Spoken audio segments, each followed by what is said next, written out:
তোমার পায়ের নিচে যত কিছু আমি আল্লাহ রাখলাম, তেলের খনি, গ্যাসের খনি, কয়লার খনি, আল্লাহ বলেন স্বর্ণ জহরাত হীরা মণি মুক্তার খনি রে বান্দা, আল্লাহ বলেন সব তোমার পায়ের নিচে রেখে দিলাম। তোমার পা দুইটাকে মাটির উপরে উঠিয়ে আমি আল্লাহ এটাই বুঝাইলাম, সমগ্র পৃথিবীর সম্পদগুলো তোমার গোলাম।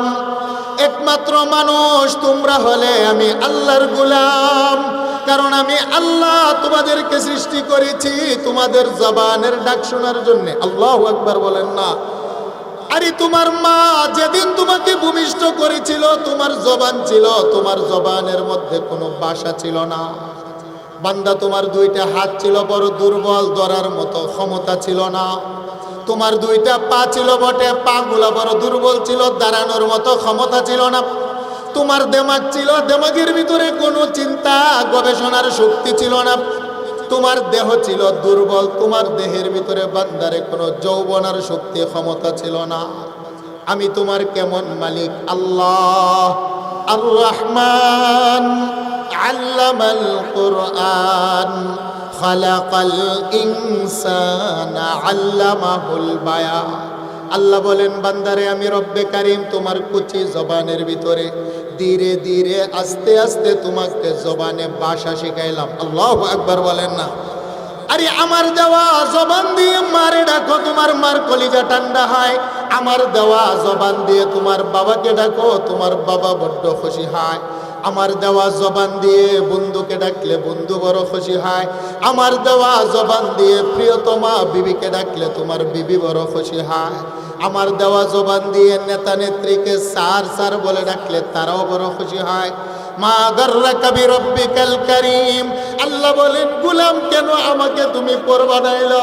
ওয়াদা করেছিলে জবান দিলে আমাকে ডাকবে রে গোলাম, সেই জন্য মালিক বড় দয়া করে জবানও দিলাম, জবানের ভিতরে ভাষাও দিলাম। আজ কেন রে তুমি আমাকে পর বানাইলে ডাকতে পারো না? তবে শোনো রে বান্দা, আমার দেওয়া জবান দিয়ে মা বাবাকে ডাকলে তোমার ডাক শুনে তারা যতটা না খুশি হয়, তুমি যদি জবানটা নাড়িয়ে আল্লাহ বলে আমাকে একটা ডাক দাও রে বান্দা, তোমার মা বাবার চাইতো তোমার জবানের ডাক শুনে আমি আরশের মালিক 70 গুণ বেশি খুশি হয়ে যা। সেই জন্য একটু মায়ার সুরে ডাক দেন না আল্লাহ। সকলে একটু মায়ার সুরে ডাক দেন না আল্লাহ। লা তাখুযুহু সিনাতুন ওয়ালা নাওম। আল্লাহ বলেন বান্দারে আমি ঘুমাই না, আমার কোনো তন্দ্রা নাই। আরে মা ঘুমিয়ে থাকলে সন্তান অনেক সময় ডাকলে মা জনম দুঃখিনী জবাব দিতে পারে না।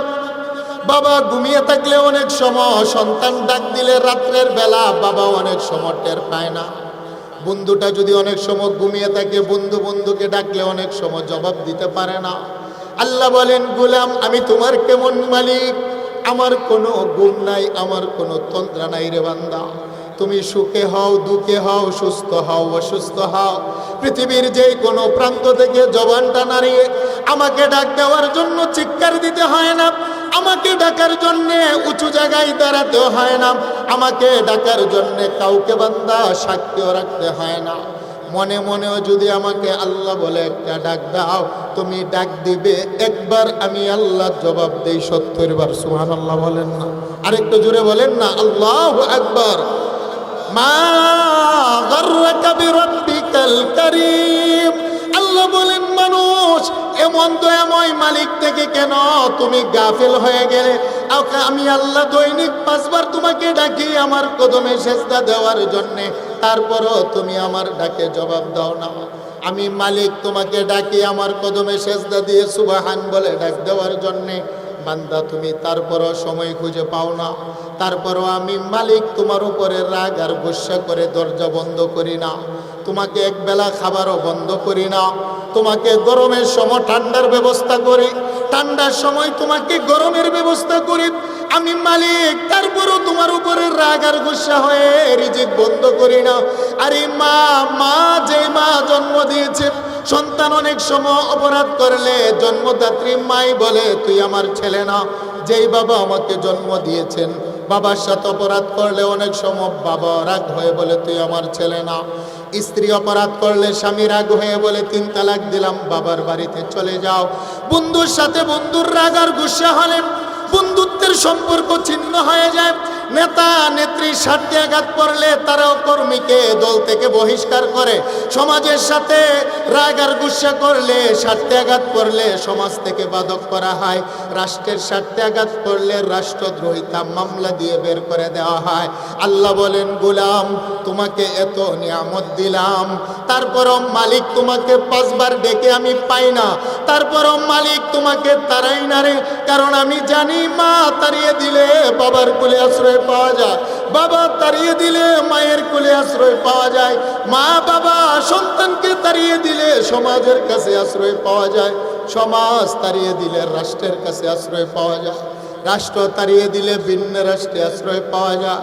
আল্লাহ বলেন, গোলাম বলো না তোমার রাগ গুনার উপরে রাগ আর গুসা হইয়া, তুমি না সকালবেলা পাপ করেছ, তুমি গুনাহ করেছ, দুপুর বেলা পাপ করেছ, অপরাধ করেছ, রাত্রের বেলা দরজা বন্ধ করে তুমি গুনাহ করেছ, পাপ করেছ।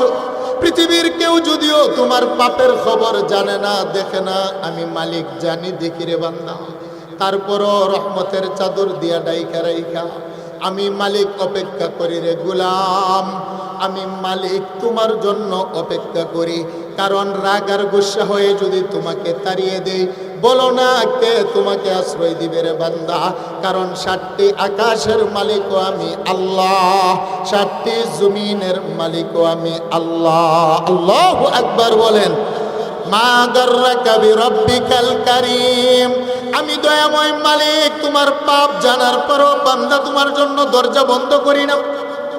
হে আমার টাঙ্গাইলের যুবক বন্ধু, আমরা অনেক সময় যৌবনের কারণে পাপ করে ফেলি, অনেক সময় আমরা বুদ্ধদের আড্ডাখানায় পরে আমরা পাপ করে ফেলি, অনেক সময় আমরা মনের খাহেশাত পূর্ণ করার জন্য সুন্দরী নারীর পিছনে পড়ে যারা বেবিচার করে দেহটাকে নাপাক করে ফেলি, অনেক সময় বন্ধুদের আড্ডাখানায় পরে মস্তি করতে গিয়ে আমরা শরাব পান করে ফেলি। আল্লাহ বলেন, বান্দা আমি দেখি রে, জানি রে, তারপরও রাগ হয়ে দরজা বন্ধ করি না। বরংস তুমি তো পাপ করতে করতে করতে করতে আমি মালিক রে ভুলে যাও। আমি মালিক কিন্তু তোমাকে বলি না। সকালবেলা ঘুম থেকে উঠে তুমি কি খাবে রে বান্দা? তুমি ঘুম থেকে উঠার আগে আমি আল্লাহ তোমার দরজায় খাবার পৌঁছিয়ে দিই। আল্লাহু আকবার বলেন। আর এই বন্ধুর স্বার্থে আঘাত করলে বন্ধু অনেক সময় বন্ধুর গোপন কথা প্রকাশ করে দেয়। স্ত্রীর স্বার্থে আঘাত করলে অনেক সময় স্ত্রী ও স্বামীর গোপন কথা বাবার বাড়িতে গিয়ে প্রকাশ করে দেয়। কর্মীর স্বার্থে আঘাত করলে অনেক সময় নেতা নেত্রীর গোপন কথা তার কর্মীরাও প্রকাশ করে দেয়। ইমাম সাহেবের কোনো গোপন কথা মুসল্লি জানলে স্বার্থে আঘাত করলে ইমামের গোপন কথাটা অনেক সময় প্রকাশ করে দেয়। আল্লাহ বলেন, বিরাব্বিকাল কারীম, বান্দারে আমি কেমন মায়ার আল্লাহ, তুমি না অনেকগুলো গুনাহ করো প্রকাশ্যে, অনেক গুনাহ করো তুমি গোপনে। তোমার গোপন গুনাহগুলা মালিক জানি রে, জানার পরও মালিক প্রকাশ করি না। কারণ আমি যদি তোমার অপরাধগুলো সমাজের মানুষের কাছে প্রকাশ করে দেই, তুমি চেহারা দেখাতে পারবে না। তোমার সমাজের ভাবে একটা মূল্যায়ন আছে, মর্যাদা আছে। আমি গাফফার, আমার একটা নাম হলো সাত্তার। সাত্তার নামক চাদর দিয়া রে বান্দা তোমার অপরাধগুলো ডেকে রেখে প্রথম আকাশে গভীর রজনীতে রহমতের চাদর বিছে। বুখারী শরীফের বর্ণনা, আমার আল্লাহ গুনাহগার বান্দাকে ডাকে, বান্দারে দিনের বেলা গুনাহ করে ফেলেছো, সারাদিন তওবা করার তোমার সুযোগ হয় নাই। বন্ধুদের আড্ডাখানায় পড়ে যৌবনের তাড়নায় তুমি সুন্দরী নারীর পিছনে পড়ে গুনাহ অপরাধ করে ফেলেছো। বান্দা হাল মিন সাইলিন, আসো না গভীর রজনীতে আমি মালিক একাই কি তোমাকে ডাকি রে বান্দা।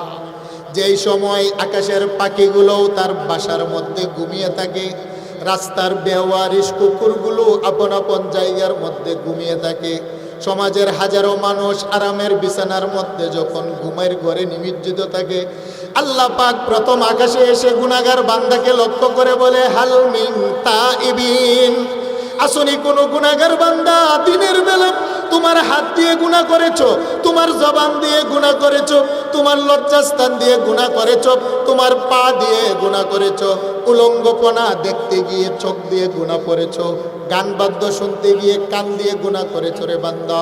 হাল মিন মুস্তাগফিরিন, আচনি কোনো বান্দা তওবা করবে, ওয়াদা করলাম তওবা করতে দেরি আমি মালিক তোমাকে মাফ করতে দেরি করব না।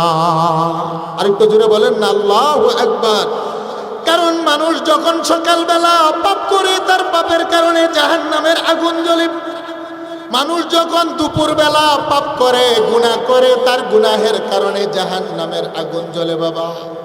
মানুষ যখন রাত্রের বেলা একা একা অথবা বন্ধু বান্ধব নিয়ে অপরাধ করে, আল্লাহ বলেন তোর অপরাধের কারণে জাহান্নামের আগুন জ্বলে। কিন্তু তোমার জাহান্নামের আগুন সাগর মহাসাগরের পানি দিলে নিবে না। গুনাহগার বান্দার জাহান্নামের আগুন আবে হায়াতের পানি দিলে নিবে না।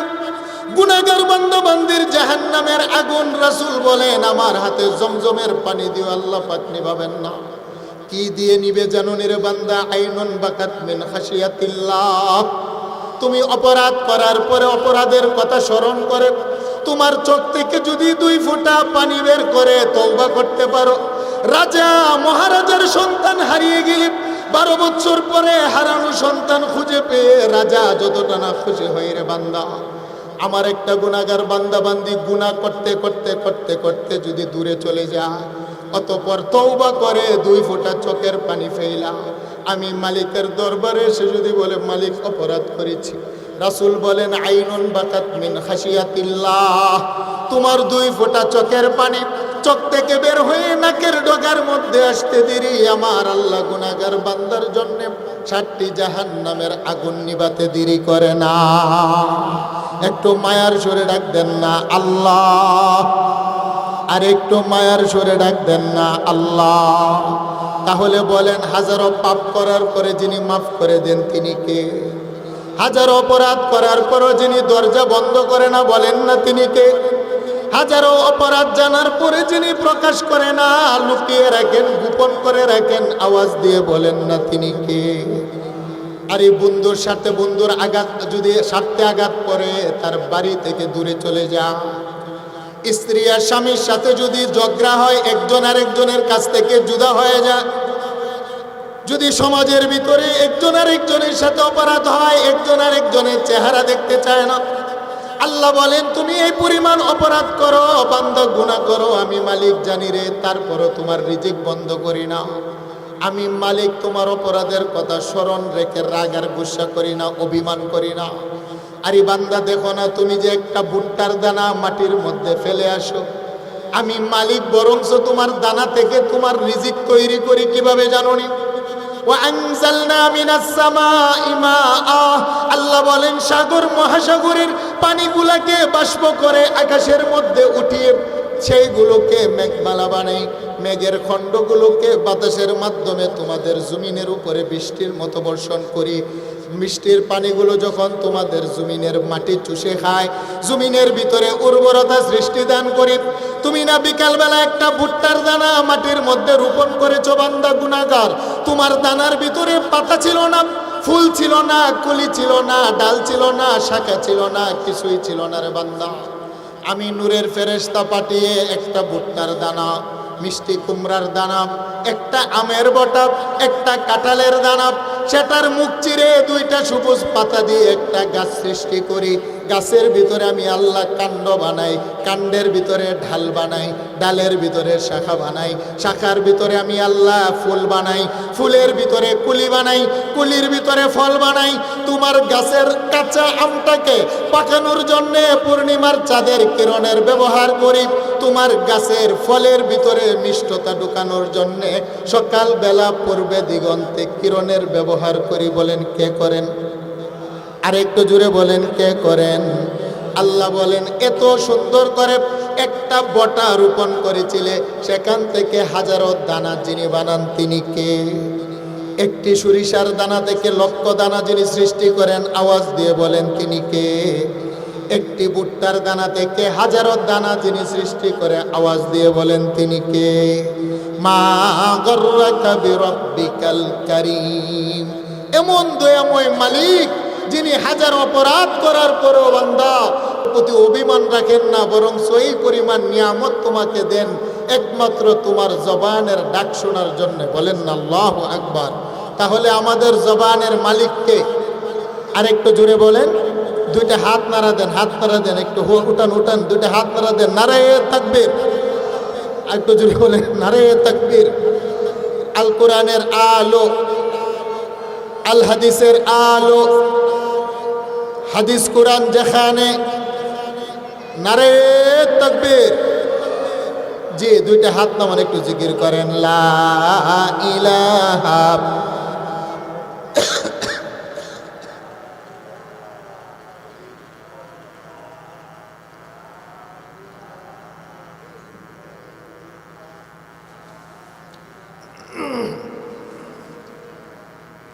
লা ইলাহা ইল্লাল্লাহ, লা ইলাহা ইল্লাল্লাহ, লা ইলাহা ইল্লাল্লাহ, মুহাম্মাদুর রাসূলুল্লাহ সাল্লাল্লাহু আলাইহি ওয়াসাল্লাম। সবাই বলেন আল্লাহু আকবার। আল্লাহ বলেন মা গর্রাকা বিরাব্বিকাল কারীম, বান্দারে এমন দয়াময় মালিক থেকে কেন তুমি চেহারাটা ফিরাই নিলে রে বান্দা?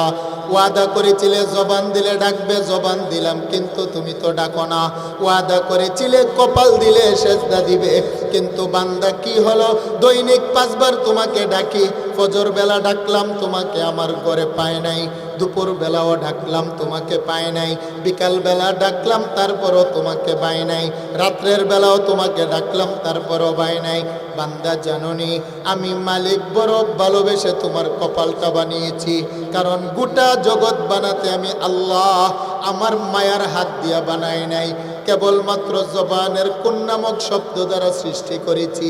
একমাত্র মাটির আদমকে বানাতে আমি আল্লাহ 70,000 নূরের তাজাল্লির ভিতর থেকে মায়ার হাত দিয়া ঘষে ঘষে নিজ হাতে বানিয়েছি। কেন জানুনি রে বান্দা? এই কপাল দিয়ে দৈনিক 5 বার আমার কদমে সেজদা নিব বলে আল্লাহু আকবার বলেন না? কিন্তু মা গর্রাক, তুমি বড় নিমুখারাম।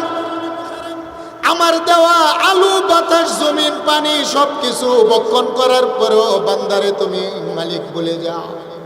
আর একটা কুকুরকেও যদি সকালবেলা একটা ছিঁড়া রুটি দেন, সারাদিন তার মালিকের পিছনে পিছনে যা। একটা কুকুরকে যদি আপনি গুস্তকে হাড্ডিটা দেন, আপনার ঘরের পাশে সারা রাত বসে পাহারা দেয়। একটা কুকুরকে যদি 1 লোকমা খাবার দেন, সারা রাত চিৎকার করে মালিককে বলে মালিক। আপনার বাড়িতে গভীর রাত্রে দেখেন না অপরিচিত কে জানে ঢুকেছে, মনে হয় আপনার শত্রু, তাই চিৎকার করে মালিকরে সজাগ করে। আল্লাহ বলেন মা গর্রাক বান্দারে, তোরে এত নিয়ামত দিলাম, একটা কুকুর তোমার আনুগত্য স্বীকার করে। আশরাফুল মাখলুকাত হয়েও বান্দা তুমি মালিকরে তুমি মুখ ফিরিয়ে নিলে। ও বানাইনা ফাওকাকুম সাবআন শিদাদা, তবে শুনো রে আমি আল্লাহ কত মায়া করে তোমার কপাল বানাইলাম সেজদা নেওয়ার জন্য, তুমি তো বুঝো না। তুমি তোমার 2টা নয়ন দিয়ে আকাশের দিকে তাকাও, 7টি আকাশ বানাতে আমি আল্লাহ হাত ব্যবহার করিনি। ওয়া ইলাস সামাই কাইফা রুফিআত, 7টি আকাশকে বড় উঁচু করে বানাইলাম, সেখানেও আমি আল্লাহ নিজের মায়ার হাত দিয়ে বানাই নাই। দারুস সালাম, দারুল কারার, জান্নাতুল খুল, জান্নাতুন নাঈম, জান্নাতুল আদন, জান্নাতুল মাওয়া, জান্নাতুল ফিরদাউস মিনাজ যাহাবি ওয়াল ফিদ্দা। আল্লাহ বলেন 8টি জান্নাত বানাইলাম স্বর্ণ রূপা দ্বারা, সেখানেও মায়ার হাত দিয়া বানাই নাই। খুলিকাতিল মালাইকাতু মিন নূর, ফেরেশতা জগৎকে বানাইলাম নূর দ্বারা, সেখানেও মায়ার হাত দিয়া বানাই নাই। ওয়া খালাকাল জান্না মিন মারিজিম মিন নার, জিন জাতিকে আমি আল্লাহ সৃষ্টি করেছি আগুন দ্বারা, সেখানেও মায়ার হাত দিয়া বানাই নাই। খুলিকাতিল হুরুন আইন মিনাজ জাফরান, আবু দাউদের বর্ণনা। আল্লাহ রাসূল বলেন জাফরান দ্বারা জান্নাতের হুরুল গিলমান আল্লাহ সৃষ্টি করেছেন, নিজের হাত দিয়ে বানায় নাই। লৌহ কলম, জান্নাত জাহান্নাম, পাহাড় পর্বত নদী নালা আরশ কুরসি। ইন্নামা আমরুহু ইযা আরাদা শাইআন আইয়াকুলা লাহু কুন ফায়াকুন। আল্লাহ বলেন কেবলমাত্র জবানের কুন নামক শব্দ দ্বারা 7টি আকাশ বানাইলাম, জবানের কুন নামক শব্দ দ্বারা 7টি জমিন বানাইলাম, জবানের কুন নামক শব্দ দ্বারা 8টি জান্নাত বানাইলাম, জবানের কুন নামক শব্দ দ্বারা ফেরেশতা জিন্নাত গোটা জগৎ বানাইলাম। খালাকাল্লাহু আদম বিয়াদিহি, একমাত্র মানুষকে বানাতে আমি আল্লাহ। লাম্মা খালাকাল্লাহু আদম আলা সূরাতিহি ওয়া তুলুহু 60 যিরা, 70,000 নূরের তাজাল্লির ভিতর থেকে দুইটা হাত বের করে আমার আল্লাহ নিজ হাতে বাবা আদমকে বানিয়েছেন। আল্লাহু আকবার বলেন, আরেকটু জোরে বলেন না আল্লাহু আকবার।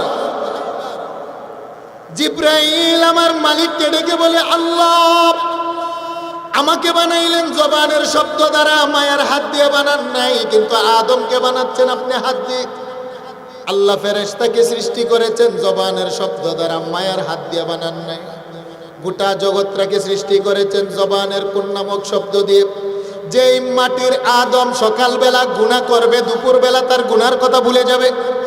যেই আদম সন্তান দুপুরবেলা তওবা করবে, রাত্রের বেলা আবার তওবা লঙ্ঘন করবে। জীবন সংসার করতে গিয়ে তার হাতে গুনাহ, পায়ে গুনাহ, জবানে গুনাহ, কলবে গুনাহ। তারা বড় মিথ্যাবাদী, তারা ওয়াদা লঙ্ঘনকারী। আদম সন্তান বড় নিমুখারাম। দৈনিক 5 বার ডাকবে, তারপরে তোমার ডাকে তারা সাড়া দিবে না। হে মালিক, এমন আদমকে বানাতে তুমি তোমার হাত ব্যবহার করলা, মালিক জানতে চায়। আল্লাহ বলেন, জিব্রাইল কেন নিজের হাত দিয়ে আদমের কপাল বানাই জানোনি? আমি মালিক দৈনিক 5 বার এই কপাল দিয়ে সেজদা নিব। সুবহানাল্লাহ বলেন না, আরেকটু জোরে বলেন না আল্লাহু আকবার। তবে শোনো জিব্রাইল, তোমার কোনো গুনাহ নাই, তোমার কোনো পাপ নাই, তুমি নিষ্পাপ মাসুম জিব্রাইল। তোমাদের 30,000 বছরের সেজদা যদি এক পাল্লায় রাখা হয়, আমার আদমের সন্তান যারা জীবন সংসার করতে গিয়ে হাতে গুনাহের দাগ লেগে যাবে, তাদের জবানে গুনাহের দাগ লেগে যাবে, তাদের চোখের ভিতরে গুনাহের দাগ লাগবে। তারপরে সকালবেলা ঠান্ডা পানি দিয়ে উযু করে সেজদায় পড়ে যখন সুবহানা রাব্বিয়াল আ'লা বলে, আমি মালিককে 3 বার ডাক দিয়ে বলবে, মালিক ঘোষণা দিলাম তুমি পাক, তুমি পাক। সুবহানা রাব্বিয়াল আ'লা, হে মালিক ঘোষণা দিলাম তুমি পাক ও পবিত্র, আমি না পাক, আমার হাত না পাক, কলব না পাক, জবান না পাক। আমার দেহের কপালটা মাটিতে লাগাইয়া নিজেকে ছোট বানাইয়া আমি এটাই ঘোষণা দিলাম, আল্লাহু আকবার, তুমি বড়, আমি গোলামের ছেলে গোলাম। আমার কপালটা পৃথিবীর কারো সামনে নত করি না। হে আরশের মালিক, যদিও আমি অপরাধী, আমার দামি কপাল মাটিতে ঠেকাইয়া আমি ঘোষণা দিলাম, সুবহানা রাব্বিয়াল আ'লা, সুবহানা রাব্বিয়াল আ'লা। তুমি পাক ও পবিত্র, আমি না পাক, আমি অপরাধী। আল্লাহ বলেন, জিব্রাইল আমার যে সমস্ত বান্দা বান্দি 30 সেকেন্ডে মাটির মধ্যে দামি কপাল লাগাইয়া আমাকে সুবহান বলে ডাক দেয়, তোমার 30,000 বছরের সেজদা যদি এক পাল্লায় রাখা হয়, আমার গুনাহগার বান্দা বান্দির 30 সেকেন্ডের একটা সেজদা যদি এক পাল্লায় রাখা হয়, আল্লাহ বলেন, ওয়া বিইজ্জাতি ওয়া জালালি, আমার বরত্বের কসম, আমার জালালের কসম, আমার মাটির তৈরি গুনাহগার বান্দা বান্দির 30 সেকেন্ডের সেজদার দাম আমি আল্লাহর দরবারে তোমার চেয়ে বেশি দামি। আরেকটু জোরে বলেন আল্লাহু আকবার। সেই জন্য আল্লাহ বলেন, বান্দা তুমি যখন মাটির মধ্যে সেজদা দাও, তোমার সেজদার ছাপ পড়ে আমার আরশে আউজিমে। আর এই প্রেম আর ভালোবাসতে 2টা সাইড লাগে, এক তরফ থেকে ভালোবাসা হয় না। তুমি সকাল বেলাও সেজদা দিবে, দুপুর বেলাও সেজদা দিবে, বিকাল বেলাও সেজদা দিবে রে বান্দা। তারপরে জাহান্নামে যাবে, সেটা হতে পারে না। দৈনিক 5 বার সেজদা দিয়ে সুবহান বলে আমাকে যখন ডাকো, আমি আল্লাহ খুশি হয়ে মসজিদ থেকে বের হওয়ার আগেও তোমাকে মাফ করে আমি আল্লাহ পবিত্র বানিয়ে দেই। তাহলে বলেন আমাদের কপালের মালিক কে? আর একটু জুড়ে বলেন আমাদের কপালের মালিক কে? তাহলে নামাজ লাগবে কি লাগবে না? আর একটু জুড়ে বলেন লাগবে কি লাগবে না? আল্লাহর রাসূল বলেন, শোনো, যারা 5 ওয়াক্ত নামাজ পড়ে তারা আমার হাতে হাউজে কাউসারের পানি পাবে। সুবহানাল্লাহ বলেন না, আরেকটু জোরে বলেন আল্লাহু আকবার। মাউহু আশাদ্দু বায়াদাম মিনাল লাবান, যে হাউজে কাউসারের পানি আমি নবী পান করাবো সেটা হলো দুধের চাইতো সাদা। ওয়া আহলা মিনাল আসল, সেই পানিটা হলো মধুর চাইতো মিষ্ট। ওয়া রিহুহু আতিয়াবু মিনাল মিস্ক, যে হাউজে কাউসারের পানিটার গ্রান হবে মেশক আম্বরের চাইতো বেশি। ওয়া আকওয়াবুহু কাআদাদু নুজুমিস সামা, হাউজে কাউসারের চতুর্দিকে আকাশের তারকারা জিন্নি অসংখ্য স্বর্ণ রূপার পাত্র থাকবে। মানসারি বা মিনহু সারবা, আমার যেই সমস্ত উম্মতের নারী পুরুষ এক ডুব পানি পান করবে লাম ইয়াজমা আবাদাহা আবাদা, আমি নবী ঘোষণা দিলাম তার আর কোনোদিন পিপাসা লাগবে না। আল্লাহু আকবার বলেন। আমরা নবীর হাতে হাউজে কাউসার চাই কি চাই না? দুইটা হাত উঠিয়ে বলেন আমরা চাই কি চাই না? কারা কারা চাই বলেন নারায়ে তাকবীর। হাত নামান। সাহাবায়ে কেরাম প্রশ্ন করলেন, ইয়া রাসূলুল্লাহ আতারিফুনা ইয়াউমা ইযিন, নবীজি আপনি চিনলেই তো পান করাবেন, আপনি চিনবেন কিভাবে? নবী বলেন, হ্যাঁ আমি আমার গুনাহগার উম্মতকে চিনতে পারবো।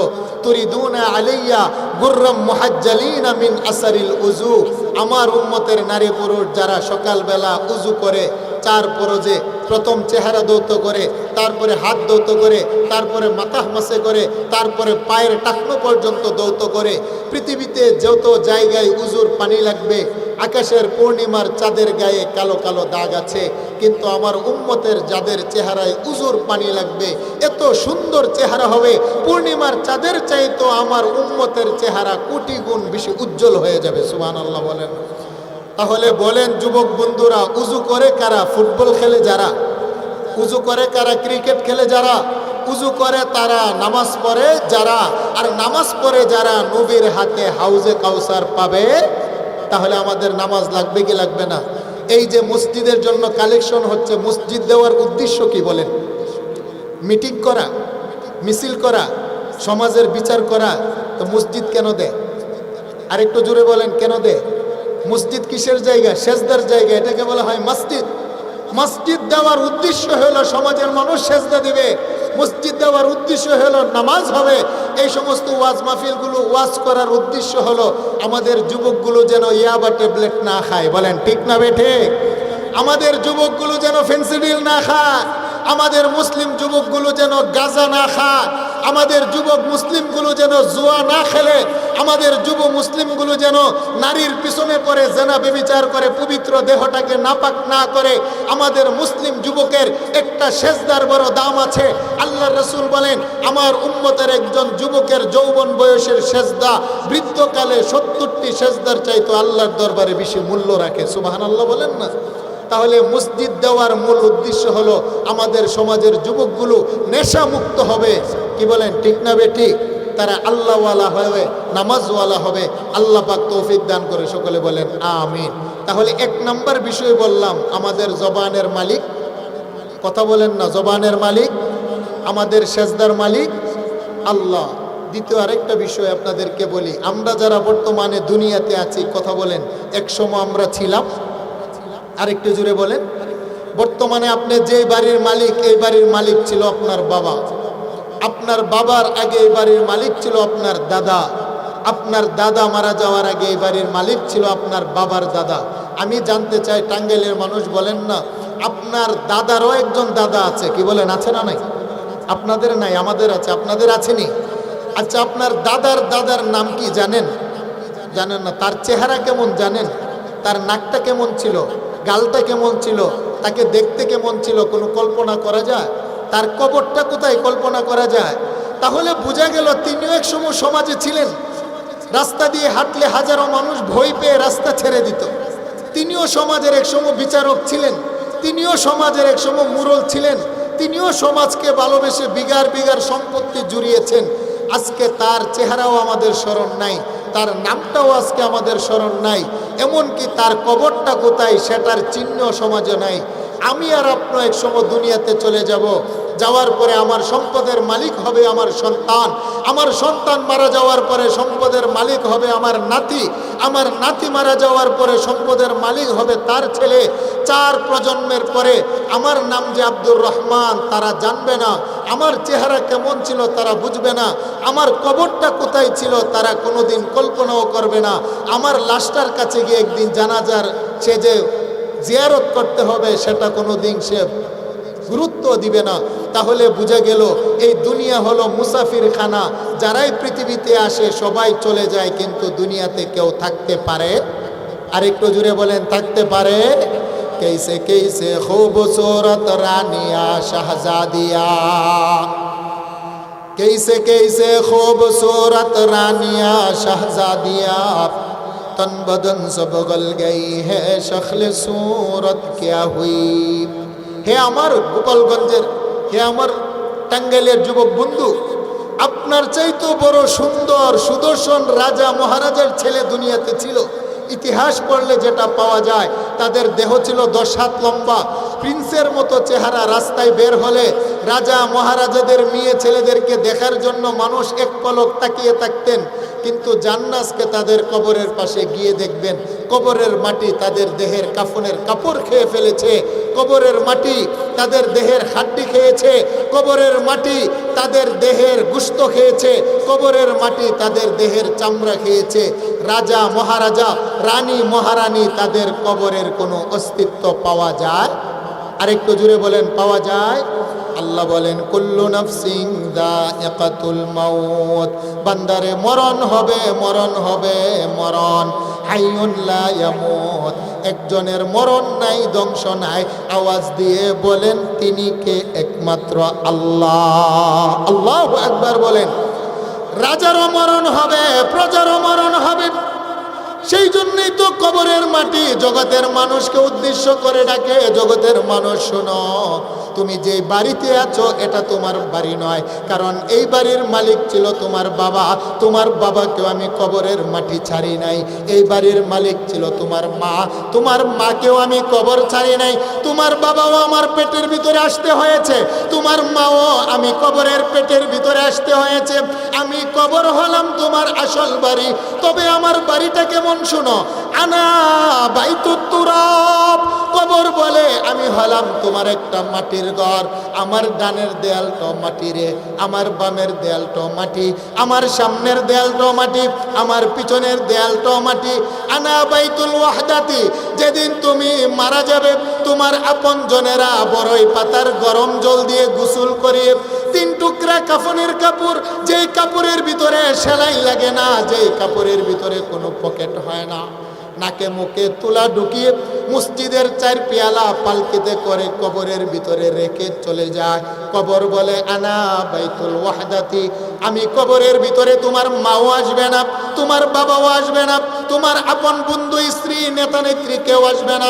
তবে হ্যাঁ, দুনিয়াতে থাকা অবস্থায় তুমি যদি নামাজওয়ালা হও, নামাজ নামক বন্ধুটা আমি কবরের ডান পাশে তোমাকে পাহারা দিবে। সুবহানাল্লাহ বলেন না। যদি তুমি রোজাওয়ালা হও, রোজা নামক বন্ধুটা তোমার বাম পাশে তোমাকে পাহারা দিবে।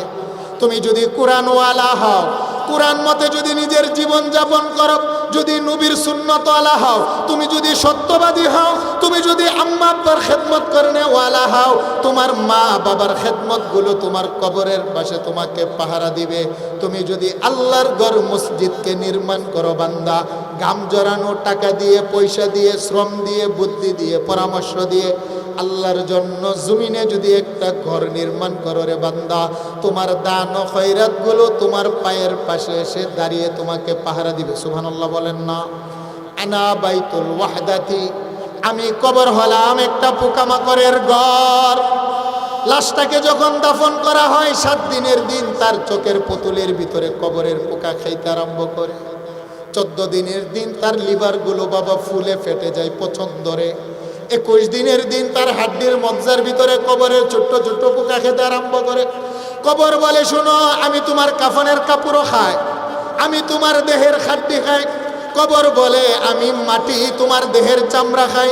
যেমনি ভাবে তোমার মায়ের দেহের কোনো অংশ রাখি নাই, সবগুলো আমি কবরের মাটি খেয়ে ফেলেছি। তোমার প্রিয় বাবার দেহের কোনো অস্তিত্ব রাখি নাই, সব আমি কবরের মাটি খেয়েছি। আনা বাইতুত তুরাব, আমি হলাম মাটির ঘর। আনা বাইতুদ দুধ, আমি কবর হলাম অসংখ্য পোকামাকড়ের ঘর। রাজা মহারাজা চিনি না, ধনী গরিব চিনি না, শিক্ষিত অশিক্ষিত চিনি না, সুন্দর আর কালো চিনি না, আরো আবার আজমি চিনি না। তবে আমি তাকেই চিনি যে মানুষটা নম্র হয়, ভদ্র হয়, দানবীর হয়, আল্লাহওয়ালা হয়। তোমার কোনো ভয় নাই। আপনজনেরা যেদিন তোমাকে 3.5 হাত কবরের ভিতরে মাটি চাপা দিয়ে চিরজীবনের জন্য সম্পর্ক ছিন্ন করে চলে যাবে, কবর বলে তোমার কোনো টেনশন নাই। আল কবর রওজাতুম মিন রিয়াজিল জান্নাহ, মাটির কবরটাই তোমার জন্য হয়ে যাবে জান্নাতের বাগান। আল্লাহু আকবার বলেন না। আর যদি তুমি বেনামাজি হও, তুমি যদি সুদখোর আর ঘুষখোর হও, তুমি যদি মানুষের উপরে জুলুম আর অত্যাচার করো, তুমি যদি মানুষের জমিনের আইল কেটে নিজের জমিনকে বড় করো, বান্দারে তুমি যদি দুর্বলের উপরে জুলুম আর অত্যাচার করো, তুমি যদি জেনা বেবিচার করো, সুদকে ঘুষকে যদি সমাজের ভিতরে বিচার করো বান্দা, আও হুফরাতুম মিন হুফারিন নার, যেদিন তোমাকে দাফন করে চলে যাবে বুঝবা আমি কবর এমন ভাবে তোমাকে চাপা দেব, এক পাজরের হাড় আরেক পাজরের ভিতরে ঢুকে যাবে, তোমার চিৎকারের আওয়াজ গোটা জগতের মাখলুকাত শুনতে পাবে, কিন্তু তোমার সমাজের মানুষ শুনতে পাবে না। কথাটা কার? আর একটু জুড়ে বলেন কথাটা কার? আল্লাহ বলেন কুল্লু নাফসিন যায়িকাতুল মাউত, বান্দারে মরণ হবে, তোমরা কেউ দুনিয়াতে থাকতে পারবে না। তবে মানুষটাকে যখন দাফন করা হয় সাথে সাথে দুইজন ফেরেশতা আসবেন, এসে তার কবরের ভিতরে প্রশ্ন করবেন। প্রশ্নকারী যদি দানবীর হয়, আল্লাহর রাস্তায় যদি সে দান করে নেওয়ালা হয়, নবীজি বলেন দুনিয়াতে যত দান আর সদকা করেছে, কবরের ফেরেশতা প্রশ্ন করার জন্যে আতাহু মালাকানে আসওয়াদানে আজরাকান, নীল চক্ষুওয়ালা দুইজন ফেরেশতা কবরে আসার আগে সেই যে দুনিয়াতে দান ও খয়রাত করেছে সেটা আকৃতি ধরে তার পাশে এসে সাহায্য করার জন্য দাঁড়িয়ে যায়। সুবহানাল্লাহ বলেন না? আরেকটু জোরে বলেন না আল্লাহু আকবার। ফায়ুজলিসানিহি, আল্লাহ রাসূল বলেন ফেরেশতা কবরের ভিতরে আসেন দুইজন, একজনের নাম মুনকার আরেকজনের নাম নাকির। দুইজন ফেরেশতা এসে ফায়ুজলিসানিহি, আল্লাহর বান্দা বান্দিটাকে হেলান দিয়ে বসেন। যারা আল্লাহর ঘর মসজিদ নির্মাণ করার জন্য দান ও খয়রাত করে, বাবা মান বানা লিল্লাহি মাসজিদাম বানাল্লাহু লাহু বাইতান ফিল জান্নাহ, আল্লাহ রাসূল বলেন তুমি যে সদকা করেছো, দান করেছো তোমার ঘাম ঝরানো টাকা থেকে, আল্লাহ পাক তোমার মাটির কবরকে আর মাটির কবর রাখবে না। প্রশ্ন করার আগে তোমার দান খৈরাত বন্ধুরূপে হয়ে ফেরেশতার সামনে সাহায্য করার জন্য এক পাশে দাঁড়িয়ে যাবে। সুবহানাল্লাহ বলেন না? আর তুমি তো দুনিয়াতে ঘর বানিয়েছো মাটির পুরা ইট দিয়ে, আর আল্লাহ পাক দুনিয়াতে মসজিদ নির্মাণ করার কারণে আমার মালিক তোমাকে স্বর্ণ রূপার ইট দিয়ে একটা ঘর বানিয়ে দিবে। সুবহানাল্লাহ বলেন? আর একটু জোরে বলেন আল্লাহু আকবার। বান্দাকে কবরের ভিতরে এসে প্রশ্ন করে মান রব্বুক, বলো না তোমার রবকে। যেই মানুষটা সকালবেলা রবকে ভুলে নাই, যেই মানুষটা তার জীবনে চলার ক্ষেত্রে মুরব্বীদেরকে দেখলে সালাম দেয় আসসালামু আলাইকুম ওয়া রাহমাতুল্লাহ, আমার রবের বিধান। সমাজের ছোটদেরকে স্নেহ করে মায়া করে, রবের বিধান। উলামায়ে কেরামকে সম্মান করে তাজিম করে, রবের বিধান। খাবার খাওয়ার শুরুতে বিসমিল্লাহ পরে শুরু করে, নারীরা পর্দা মানে, শ্বশুর শাশুড়ির খেদমত করে, সমাজের যেই সমস্ত মা বোনেরা 5 ওয়াক্ত নামাজ পড়ে, রবের বিধান। যারা রমজানের রোজা পালন করে নারীরা, রবের বিধান। তার সতীত্ব নারীত্বকে হেফাজত করে, রবের বিধান। আস্তে সুরে কথা বলে, রবের বিধান। যেই সমস্ত নারীরা তার শ্বশুর শাশুড়ির সেবা যত্ন করে, রবের বিধান। এমন টাইটপিট কাপড় পরে না যেই কাপড় পরলে তার দেহ বোঝা যায়, অর্থাৎ ঢিলাঢালা জামা পরে। এক কথায় সমাজের যেই সমস্ত নারীরা নামাজওয়ালি হয়, রোজাওয়ালি হয়, পর্দাওয়ালি হয়, শ্বশুর শাশুড়ির খেদমত করেনেওয়ালি হয়, সমাজের যে সমস্ত যুবকগুলো নম্র হয়, ভদ্র হয়, নামাজওয়ালা হয়, আম্মা আব্বার সেবা করেনেওয়ালা হয়, টেন্ডারবাজি করে না, জুলুম অত্যাচার করে না, সুদ ঘুষ খায় না, মানুষের উপরে অত্যাচার করে না, সমাজের নারীদেরকে ইফতিজিং আর উত্তপ্ত করে না, এই রকম ব্যক্তিকে যখন প্রশ্ন করা হয় তোমার রবকে বলো না, ওই মানুষটা সাথে সাথে জবাব দেয় আমার রব হলেন আমার আল্লাহ। সুবহানাল্লাহ বলেন না? কেননা আমি তো আমার রবের কথা ফজরের নামাজে রুকুতে গিয়ে পড়েছিলাম সুবহানা রাব্বিয়াল আযীম, সেজদাতে গিয়ে পড়েছিলাম সুবহানা রাব্বিয়াল আ'লা। ফজরে, জোহরে, আসরে, মাগরিতে রব বলি নাই। দ্বিতীয় প্রশ্ন করে ওমান দীনুক, তোমার দিন কি, ধর্ম কি? সে বলে ইন্নাদ দীনা ইনদাল্লাহিল ইসলাম, আমার রবের মনোনীত ধর্ম ইসলামের অনুসারী ছিলাম, ইসলাম ধর্ম হলো আমার প্রকৃত ধর্ম। তৃতীয় নম্বর প্রশ্ন করে আমার রসুলকে দেখিয়ে মা হাযার রাজুল আল্লাযী বুইসা ফীকুম, আমার নবীকে দেখিয়ে বলে যে তুমি তাকে চিনো কিনা। সুবহানাল্লাহ বলে? আর একটু জোরে বলেন না আল্লাহু আকবার। তাহলে যে মানুষটা নবীওয়ালা হয় তার জীবনের প্রত্যেকটা কাজে কাজে আমার নবীর সুন্নতকে গলার মালা বানায়। টয়লেটে যাওয়ার সময় বাম পা দিয়ে ঢুকে দোয়া পড়ে, ডিলাগুলো ব্যবহার করে নবীর সুন্নত। আমার নবীর বিধান আল্লাহর ঘর মসজিদ নির্মাণ করার জন্য সাহায্য করে, টাকা দেয়, পয়সা দেয়, ওই মানুষটা নবীকে দেখার পরে বলবে, হ্যাঁ আমি তো আমার রাসূলকে চিনতে পেরেছি, হুয়া সাইয়্যিদুনা শাফিউনা মুহাম্মাদুর রাসূলুল্লাহ সাল্লাল্লাহু আলাইহি ওয়াসাল্লাম। সুবহানাল্লাহ বলেন, আরেকটু জোরে বলেন আল্লাহু আকবার। এবার আমার আল্লাহ খুশি হয়ে বলবেন, ফায়ুনাদি মুনাদিম মিনাস সামা, হে ফেরেশতা, আমার বান্দা সত্যবাদী ছিল, আমার বান্দার পিঠের নিচে জান্নাতের গালিচা বিছিয়ে দাও, আমার বান্দার দেহে রেশমি কাপড় পরিধান করিয়ে দাও, আমার বান্দাকে জান্নাতের সাথে সংযুক্ত করে দাও। তাই বুখারী শরীফের মধ্যে একটা হাদিস আছে, আল্লাহর আদালত যেদিন কায়েম করবেন 7 প্রকারের মানুষকে আল্লাহর আদালতে আরশের নিচে জায়গা দিবেন। এর ভিতরে এক প্রকার হলো রজুলুন কলবুহু মুআল্লাকুম ফিল মাসাজিদ, যেই মানুষটা টাকা দিয়ে, পয়সা দিয়ে, নামাজের মাধ্যমে, খাদেম হয়ে, গোলাম হয়ে, জারু দেওয়ার মাধ্যমে, মসজিদ নির্মাণের মাধ্যমে আল্লাহর ঘর মসজিদকে যারা সাহায্য করে, আল্লাহর রাসূল বলেন আল্লাহর আদালতে তাদেরকেও আরশে আযীমের নিচে আমার আল্লাহ বসার জায়গা করে দিবেন। সুবহানাল্লাহ বলেন। তাহলে বলেন আল্লাহর আদালতে দিনের আরশের নিচে আমরা বসতে চাই কি চাই না? আরেকটু জুড়ে বলেন, চাই কি চাই না?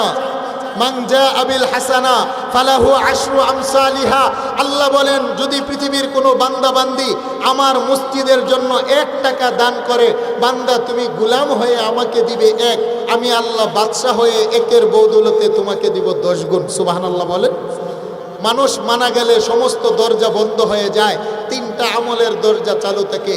ইযা মাতাল ইনসান আনকাতা আনহু আমালুহু ইল্লা সালাস, এর ভিতর একটা হলো আও সাদাকাতিন জারিয়া, যারা মসজিদের মধ্যে দান করে, মসজিদ যতদিন পৃথিবীতে থাকবে তার কবরের ভিতরে ততদিন পর্যন্ত নেক আমল চলতেই থাকবে। সুবহানাল্লাহ বলেন। তাই আল্লাহর কোন বান্দা আছেন, হুজুর আমি সদকায়ে জারিয়া আরশে আযীমের নিচে আমি জায়গা চাই, কবরের 3 প্রশ্নের জায়গা দিতে চাই, জবাব দিতে চাই, নবীর হাতে হাউজে কাউসারের পানি পেতে চাই, আমার মায়ের নামে, বাবার নামে, আমার ব্যবসা বাণিজ্যের আয় উন্নতির নামে, সন্তান অসুস্থ, সন্তানের সুস্থতার জন্যে হুজুর আমি 5,000 টাকা আল্লাহর ঘর মসজিদের জন্য আমি দান করব। আল্লাহর কোন বান্দা আছেন 1,000 টাকা, 2,000 টাকা সদকায়ে জারিয়া আল্লাহর ঘর মসজিদের মধ্যে আমি দান করব? এমন কোন আল্লাহর বান্দা আছেন? বাবা খুশি খুশি একটু দাঁড়ান। আল্লাহ মানুষকে ধন দিয়েছেন, মন দিয়ে আল্লাহ পরীক্ষা করেন। মা বোনেরা অনেকে আছেন যারা আপনারা দান করবেন, আপনাদের কাছে যাচ্ছেন, মাহফিল কমিটি আপনারা একটু নামগুলো লিখিয়ে দিবেন, যারা নগদ দিতে চান আপনারা ওনাদের হাতে পৌঁছিয়ে দিবেন। আল্লাহর কোন বান্দা আছেন, হুজুর আমি আল্লাহর ঘর মসজিদের জন্যে 5,000, 10,000, 1,000, 2,000 টাকা আমি দান করব সদকায়ে জারিয়া আম্মা আব্বার নামে, নিজের নামে। জি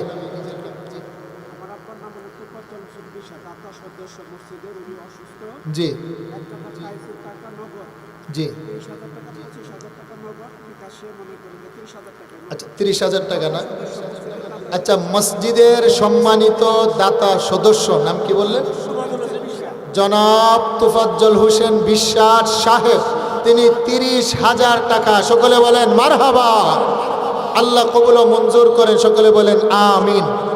তিনি অসুস্থ, যে তিনি অসুস্থ আছেন, তিনি সুস্থতার জন্য দোয়া চেয়েছেন, আমরা দোয়া করি হে রব্বে কায়নাত, আপনি আপনার মসজিদের মহাব্বতে যে বান্দা দান করেছে তাকে পূর্ণাঙ্গ সুস্থতা দান করেন, সকলে বলেন আমিন।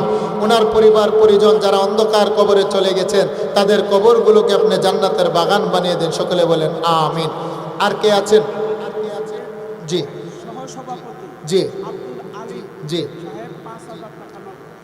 অত্র মসজিদের সম্মানিত সহ সভাপতি জনাব আব্দুল আলিম সাহেব, তিনি 15,000 টাকা দান করেছেন, 5,000 নগদ, 10,000 বাকি, সকলে বলেন মারহাবা, সকলে বলেন নারায়ে তাকবীর।